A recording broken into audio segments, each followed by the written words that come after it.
More than a month ago, I released a video titled Welcome Home Electro Rover, and in that video I theorized rover's attributes could be predicted by looking at black holes. I also talked about how the world of Wuwa is based on quantum mechanics and black holes, and during that research I found an interesting article. It was about the devices we use to find black holes, one of which are called LIGO detectors. One of the things that stood out to me was the location of these LIGO detectors. One in Italy, one in Japan, a few in the US, in Louisiana and Washington, and one in India. There's also something called Cherenkov telescopes that detect Hawking radiation. These are located in Namibia, a few in the Canary Islands, one in Arizona, Chile, Germany, and Italy. If any of the locations sound familiar, it is because the nations/places in Wuthering Waves have been inspired by some of these real-life locations. Huanglong is obviously China. There are 6 national astronomical observatories called the NAOC in China, which resembles the 6 regions of Huanglong. Rinascita is based on Italy and also Greece and Switzerland, well, basically Southern Europe. Ashinohara is obviously based in Japan. From my observations, Lahai-Roi is based on India. Lahai-Roi, the underground parts, are based on Aundnagna in Maharashtra, while the frostlands take inspiration from Hanli village in Ladakh and its surrounding geographies. People think New Federation is America, but actually I have a different theory. I think it is based on Germany, Russia, Poland, basically Northern and Eastern Europe.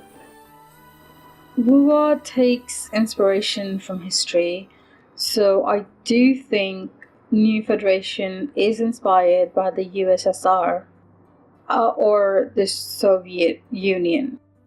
Even with the other locations, they're based on historic countries/nations that may or may not exist today. Though New Fed has some modern/technologically advanced aspects to it, it also has a lot of barren plains that seem to stretch on, plus some mountainous regions. In fact, the first 2 regions in New Fed are supposed to be large, sparse deserts. Also, the themes of communism, military rule, the World Wars, and the Cold Wars really fit the description of New Fed, or whatever we've heard of New Federation so far. As for the Black Shores, I have wondered if they're based on the Canary Islands or maybe Taiwan, but I haven't found enough evidence to reach any certain conclusion. So far, none of the rumored regions have reminded me of Namibia or the US. However, the game isn't anywhere close to its end yet, so I think there's still hope. Now let's talk about the Etheric Sea. A lot of people struggle to understand it, especially when they're new to the game. I mean, a sea in the sky can certainly be hard to fathom. Let's take a look at what inspired it. The Etheric Sea is actually based on the ozone layer. It is a protective layer in our stratosphere that surrounds the Earth. Interestingly, the ozone layer protects us from harmful UV radiation from the sun.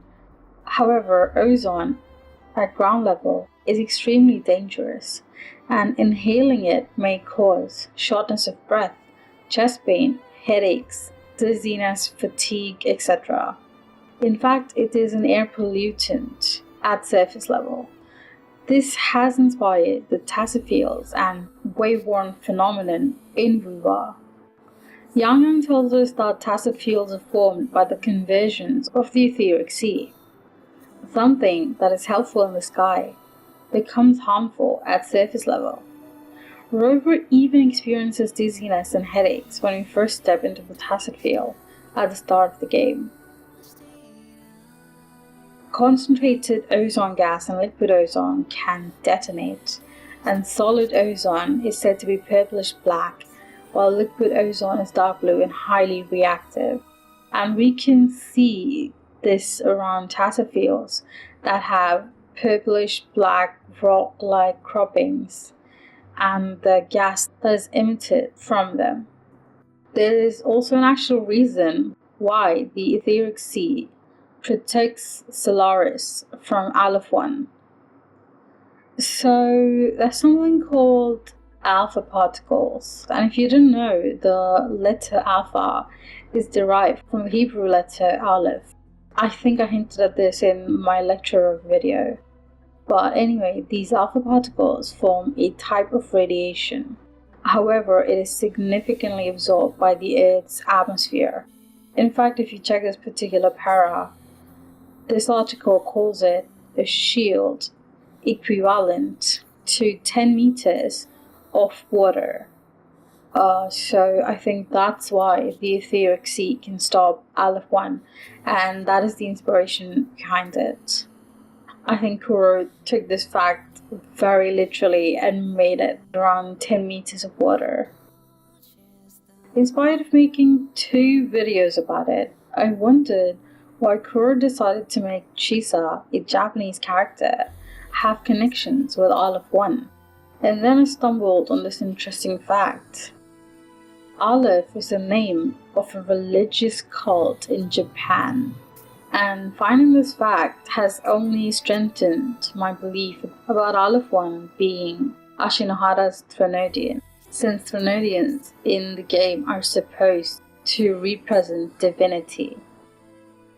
Coming to Tacet Marks, now this one is a completely unconfirmed theory.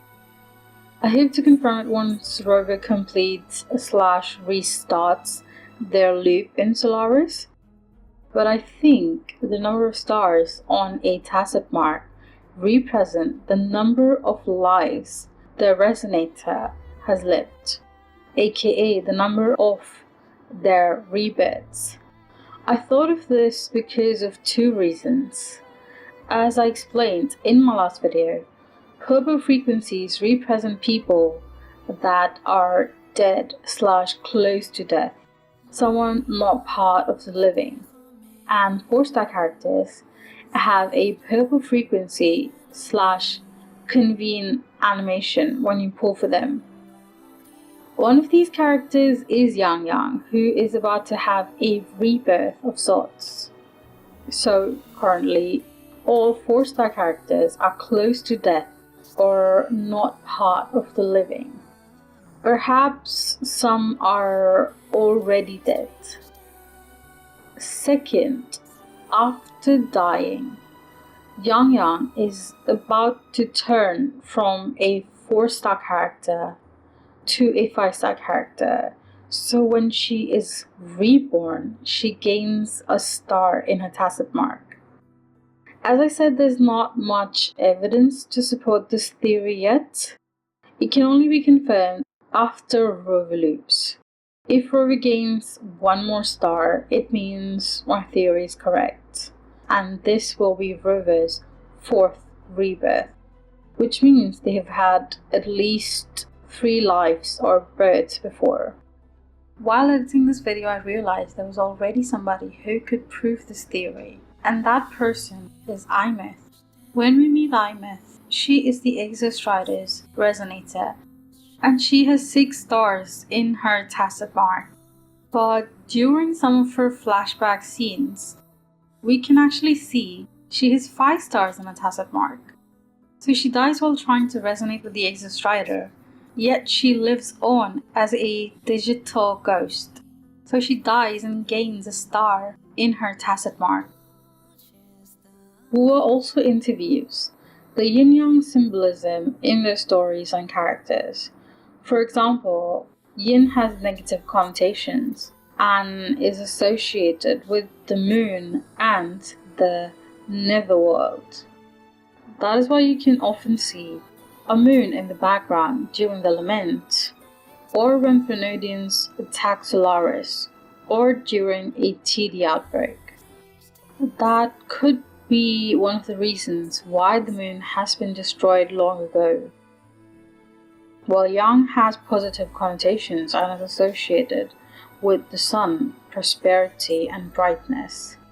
In China, Yin refers to the northern side and Yang to the southern side, which is interesting because in Huanglong, Jinzhou is the northernmost region, and that is where the Phoenician of war, Overthrax, first appears and attacks.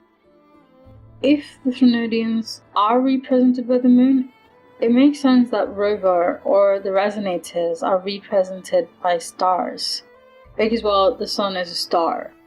They have stars on their Tacet Marks.